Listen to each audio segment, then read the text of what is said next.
Not just mercy but release, DMK Chief Karunanidhi asked the Prime Minister Sonia Gandhi to release the 3 death row convicts in the Rajiv assassination case. Anti-nuke brigade leaves for the capital to voice their concerns to the Prime Minister over the nuclear plant. They warn of a statewide stir on Sunday if the plant isn't halted. The Chennai police issues a stern warning to cyber cafes in the city to either follow the security protocol or go behind bars. And depending on the gravity of the situation, actions can be taken, they can be even remanded. Another accident at a cracker unit, this time in Sivakasi. 4 workers are injured, 2 of them are critical. 11 lakh rupees is peanuts to crisscross and expand its city while campaigning, say candidates from the mainstream parties. The independents are happy. Trey's 100 SMSs a day is fraught with loopholes uncovered by an NDTV-Hindu investigation. Pesky telemarketers sailor on tries regulations and bombard your inbox. And finally, as the world comes to terms with the death of the man who made Apple a household name and product, Chennai speaks out on Steve's Yesterday job. was the launch and today he dies. And it's such a sort of an irony as well as an, it's a very touching moment actually. A very good evening and welcome to the evening news with me, Dipti Kumar, right here on NDTV Hindu. Let's get you the top stories making headlines this Thursday evening. The alleged custodial death row in Srinagar snowballs. Farooq Abdullah says they have nothing to hide. The wife of jailed anti-Modi cop Sanjeev Bhatt writes to the Home Ministry again and says her husband is being treated like a terrorist in jail. Party work and his hospital came in the way of his marriage, Imran Khan admits to NDTV. And later in the bulletin, traditional Dasara celebrations across the country.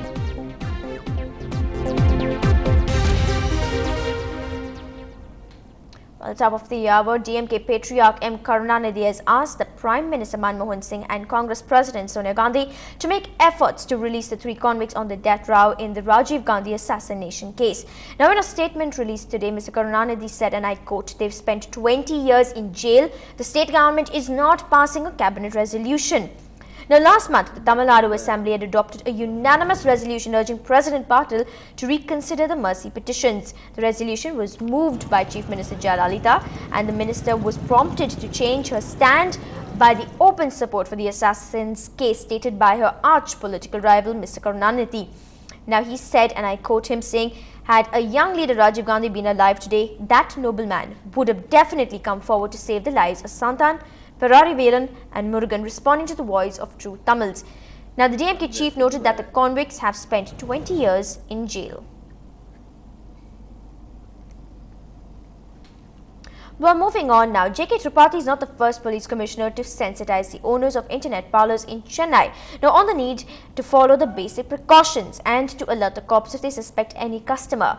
Now, earlier this week, the city's top brass convened a meeting with representatives of internet centers, and hardly 24 hours later, a reality check by our crime correspondent was quite alarming.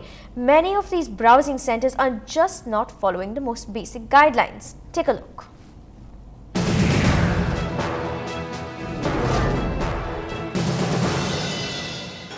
Basic thing what they have been told is that they should know their customers, so that if their IP address is found in any crime, we must track down the accused. Sound advice that we decided to test. It's 10 in the morning and I walked into an internet cafe in Triplicane. I entered my name as Michael Jackson in the log register. The manager did not demand any ID proof or even care to read the celebrity name. System number 8 was allotted to me. It's a closed cabin. Nobody could peep into my system. I created a Gmail account with a duplicate name and could have easily sent a mail threatening a VIP or a bomb hoax. I paid 10 rupees and got out of the browsing center. Would they be able to identify me later? No way. The net cafe was not under CCTV surveillance. On Tuesday, the Central Crime Branch of the Chennai Police convened a meeting with the internet cafe owners in the city. Over 800 cafe owners participated. They were asked to collect ID proof of customers, install web cameras, not to have closed cabins, and to submit the details of log register to the local police station on the 5th of every month. Clearly, this warning has had no effect. A wake-up call to the 1200 odd licensed internet centers in Chennai. Otherwise, there could be serious trouble brewing not just for these browsing centers, but for the cops, and indeed all of us. In Chennai, Salim for NDTV Hindu. Well, after hours, just after that, NDTV Hindu carried that story revealing the gaping holes in the security apparatus. The top police officials were quick to react and have assured of stern action.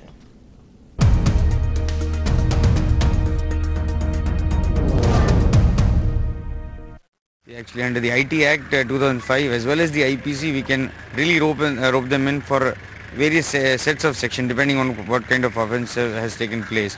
But besides that, it is the responsibility of the these cafe owners. This is not we are not dealing with a section which would not understand law. This is this is an educated class which has opened the centers. This is an educated class which comes to the centers. So there has to be some kind of citizen participation also, which I think is lacking. Enforcement point of view, of course, we can if there are thousands cafes, we can start really taking action. I think COP has issued guidelines yesterday and has warned that we'll start taking action. But again, as I said, it is also citizens to report, citizens to ask, demand that they identity be taken to the centers, and the center owners' responsibility also. Sections, there are many, and depending on the gravity of the situation, actions can be taken. They can be even remanded. Well, from web problems onto some nuclear power plant problems, a 10-member anti-Kundugolam nuclear power project team have travelled to Delhi to meet with the Prime Minister Manmohan Singh tomorrow to press its demand for scrapping the project in Kundugolam. Now, the anti-power plant team has prepared a memorandum to be submitted to the Prime Minister. Now, they've said that in their memorandum has categorically demanded the scrapping of the power project as it is unsafe and uneconomical. Now, the Nuclear Power Corporation of India is building two 1,000 megawatt capacity nuclear power reactors with Russian technology and equipment in Kundugolam in Tirunelveli district, about 650 kilometers from the city. Now, the first unit is expected to go on stream this December. Now, opposing the nuclear power plant, 125 people went on an indefinite fast last month and several thousands visited the protest site at Indinakari near Kundugolam. Now, on September 22nd, the Tamil Nadu government had formally asked Prime Minister Manmohan Singh and the central government to halt the work at the upcoming power project till the local fears over the reactor's safety were allayed. Well, moving on now, a few weeks off for Diwali, but the fireworks production units are facing the heat quite literally. 4 people were injured at a fire unit in Sivakasi and 2 have been taken in on a critical condition. Reports are suggesting that it was due to friction that had led to the accident.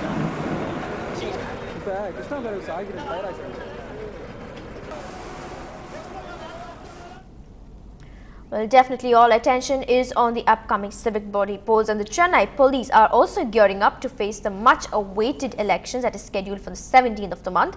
The Chennai's Additional Commissioner of Police Law and Order, Tamarai Kannan, chaired a closed-door meeting with the Joint and Deputy Commissioners in the city that lasted for over 4 hours. Now, on the day of the elections, you will see around the state 18,000 policemen who will be on a bandobast duty to ensure peaceful conduct of the polls. We'll be preparing a scheme now. So based on that, we'll be the bandobast for on the polling day, pre-polling and the post-polling, plus for the counting, how to go about it. We have given some basic guidelines on which we are working, and maybe in a day or two we'll be ready with our security scheme. We are requesting from maybe our Tamil Nadu special police companies that I think we are yet to get the actual number. So after that, somewhere around it will be some 18 to 20,000 will be on bandobast. That is the preliminary stage. But we'll have to get it approved by our commissioner, and only then we'll finalize on the exact number.